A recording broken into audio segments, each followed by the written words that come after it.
आज हूँ जून 20 तारीख आर आपण मैंने देखुन यूट्यूब रे जून 20 रे आसो पीएम किसान।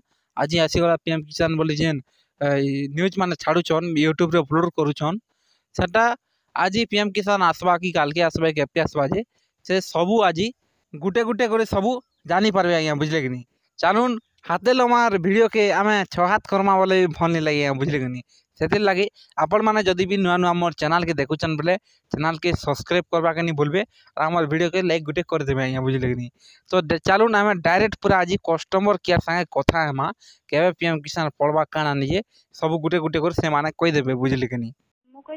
पीएम किसान तो डेट डिक्लेयर है किंतु जून लास्ट की जुलाई फर्स्ट रे आसीबार संभावना अछि अपेक्षा करंतु बुझिले। हां मैम यूट्यूब रे कोन छाडुछंती हां कोन कहउछंती यूट्यूब रे कोन छाडुछंती पीएम किसान पेंडिंग रे अछि पैसा बोले एमती कोन छाडुछंती।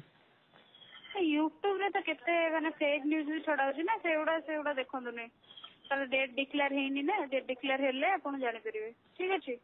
हां मैम देखो ना यहाँ कस्टमर केयर मैंने निजे कहन जे जून लास्ट आड़े आसवानी हेले जुलाई फास्ट रे आसवा बोली कहन आपण मैंने फेक वीडियो देखी करी एनसी वीडियो देखी ना आपण मैंने से लोग वाच टाइम लाइक सब्सक्राइब नहीं पड़ून कहीं बोले एवं तो कैंसी घोषणा नहीं हो तो पीएम किसान केवे पड़वा जाए बुझले कि नहीं। तो आपण मैंने जेन देखुन यूट्यूब रे सब हेटा गोटे फेक वीडियो आए एवं तो कैंसी घोषणा नहीं होगा सरकार तरफ न बुझले कि नहीं। तो वीडियोटा एते थिला वीडियो भल लगला बेले आमर वीडियो के गोटे करदेवे लाइक और आमर चैनल के सब्सक्राइब करवा के नहीं भूलबे आपण मैंने सब्सक्राइब करवा भूली जुचन सब्सक्राइब करवा के नहीं भूलबे। धन्यवाद।